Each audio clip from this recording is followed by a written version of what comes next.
मत्ती 27 बाब और उसकी पहली आयत से खुदावंद के हुजूर तलावत करेंगे।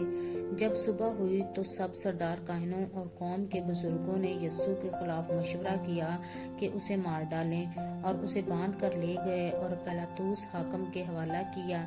जब उसके पकड़वाने वाले यहूदा ने ये देखा कि वो मुजरम ठहराया गया तो पछताया, और वो 30 रुपए सरदार काहिनों और बुजुर्गों के पास वापस लाकर कहा, मैंने गुनाह किया कि बेकसूर को कत्ल के लिए पकड़वाया।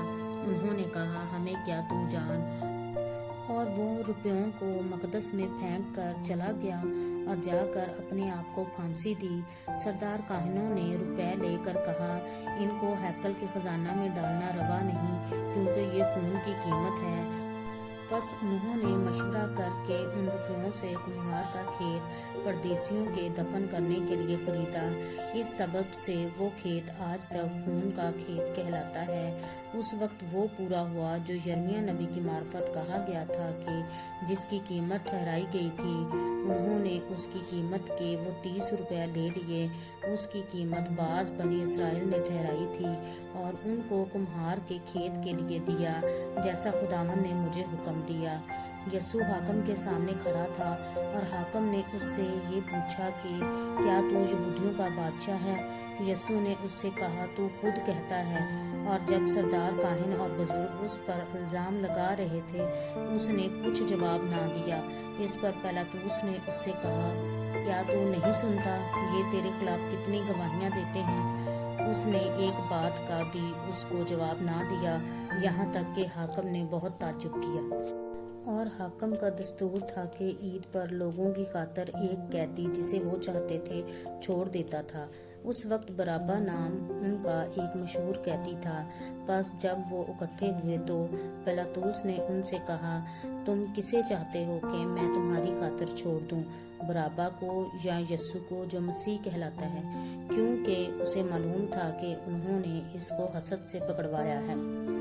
और जब वो तख्ते अदालत पर बैठा था तो उसकी बीवी ने उसे कहला भेजा कि तू इस रास्तबाज से कुछ काम ना रख, क्योंकि मैंने आज ख्वाब में इसके सबब से बहुत दुख उठाया है। लेकिन सरदार काहिनों और बुजुर्गों ने लोगों को उभारा कि बराबा को मांग लें और यस्सु को हलाक करवाएं। हाकिम ने उनसे कहा कि इन दोनों में से किसको चाहते हो कि तुम्हारी खातिर छोड़ दूं? उन्होंने कहा, बराबा को। पिलातुस ने उनसे कहा, फिर यस्सु को जो मसीह कहलाता है क्या करूं? सब ने कहा, वो मसलूब हो। उसने कहा, क्यों? उसने क्या बुराई की है? मगर वो और भी चला चला कर कहने लगे, वो मसलूब हो। जब पिलातुस ने देखा कि कुछ बन नहीं पड़ता बल्कि उल्टा बुलावा होता जाता है, तो पानी लेकर लोगों के रूबरू अपने हाथ धोए और कहा, मैं इस रास्तबाज के खून से बरी हूँ, तुम जानो। सब लोगों ने जवाब में कहा, इसका खून हमारी और हमारी औलाद की गर्दन पर। इस पर उसने बराबा को उनकी खातिर छोड़ दिया और यस्सु को कोड़े लगवा कर हवाला किया कि मसलूब हो। इस पर हाकिम के सिपाहियों ने यस्सु को किला में ले जाकर सारी पलटन उसके गिर्द जमा की और उसके कपड़े उतार कर उसे करमसी चोगा पहनाया और कांटों का ताज बनाकर उसके सर पर रखा और एक सरकंडा उसके दाहिने हाथ में दिया और उसके आगे घुटने टेक कर उसे ठट्ठों में उड़ाने लगे कि ऐ यहूदियों के बादशाह आदाब, और उस पर थूका और वही सरकंडा लेकर उसके सर पर मारने लगे। और जब उसका ठट्ठा कर चुके तो चोगा को उस पर से उतार कर फिर उसी के कपड़े उसे पहनाए और मसलूब करने को ले गए। और जब बाहर आए तो उन्होंने शमऊन नाम एक करीनी आदमी को पाकर उसे बेगार में पकड़ा के उसकी सलीब उठाए और उस जगह जो गलगत्ता यानी खोपड़ी की जगह कहलाती है पहुंचकर पत मिली हुई मैं उसे पीने को दी, मगर उसने चख कर पीना ना चाहा। और उन्होंने उसे मसलूब किया और उसके कपड़े कुरा डालकर बांट लिए और वहां बैठकर उसकी निगहबानी करने लगे और उसका इल्ज़ाम लिख कर उसके सर से ऊपर लगा दिया कि ये यहूदियों का बादशाह यस्सु है। उस वक्त उसके साथ 2 डाकू मसलूब हुए, एक दाहिने और एक बाएं। और राह चलने वाले सर हिला हिला कर उसको लान तान करते और कहते थे, ऐ मकदस के ढाने वाले और 3 दिन में बनाने वाले, अपने तईं बचा। اگر تو خدا کا بیٹا ہے تو صلیب پر سے اتر آ۔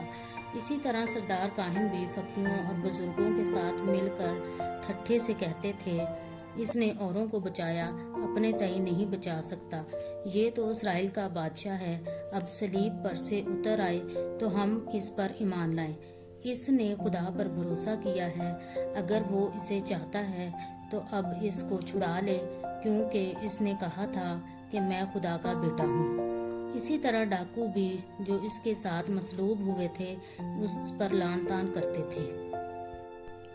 اور دوپہر سے لے کر تیسرے پہر تک تمام ملک میں اندھیرا چھایا رہا، اور تیسرے پہر کے قریب یسوع نے بڑی آواز سے چلا کر کہا، ایلی ایلی لما شبقتنی، یعنی اے میرے خدا تو نے مجھے کیوں چھوڑ دیا؟ جو وہاں کھڑے تھے ان میں سے بعض نے سن کر کہا، یہ ایلیا کو پکارتا ہے، اور فوراً ان میں سے ایک شخص دوڑا اور سپنج لے کر سرکہ میں ڈبویا اور سرکنڈے پر رکھ کر اسے چسایا، مگر باقیوں نے کہا، ٹھہر جاؤ، دیکھے تو ایلیا اسے بچانے آتا ہے یا نہیں۔ یسوع نے پھر بڑی آواز سے چلا کر جان دے دی، اور مقدس کا پردہ اوپر سے نیچے تک پھٹ کر 2 ٹکڑے ہو گیا، اور زمین لرزی اور چٹانیں تڑک گئیں اور قبریں کھل گئیں، اور بہت سے جسم ان مقدسوں کے جو سو گئے تھے جی اٹھے، اور اس کے جی اٹھنے کے بعد قبروں سے نکل کر مقدس شہر میں گئے اور بہتوں کو دکھائی دیے۔ پس صوبہ دار اور جو اس کے ساتھ یسوع کی نگہبانی کرتے تھے بھونچال اور تمام ماجرا دیکھ کر بہت ہی ڈر کر کہنے لگے کہ بے شک یہ خدا کا بیٹا تھا۔ اور وہاں بہت سی عورتیں جو گلیل سے یسوع کی خدمت کرتی ہوئی اس کے پیچھے پیچھے آئی تھیں دور سے دیکھ رہی تھیں۔ ان میں مریم مگدلینی تھی، اور یعقوب اور یوسیس کی ماں مریم، اور زبدی کے بیٹوں کی ماں۔ جب شام ہوئی تو یوسف نام ارمتیہ کا ایک دولت مند آدمی آیا جو خود بھی یسوع کا شاگرد تھا۔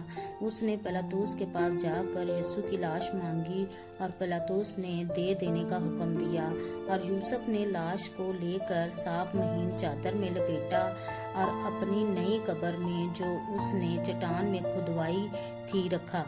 پھر وہ ایک بڑا پتھر قبر کے منہ پر لڑکا کر چلا گیا، اور مریم مگدلینی اور دوسری مریم وہاں قبر کے سامنے بیٹھی تھی۔ دوسرے دن جو تیاری کے بعد کا دن تھا، سردار کاہنوں اور فریسیوں نے پیلاطس کے پاس جمع ہو کر کہا، خداوند، ہمیں یاد ہے کہ اس دھوکے باز نے جیتے جی کہا تھا، میں 3 دن کے بعد جی اٹھوں گا۔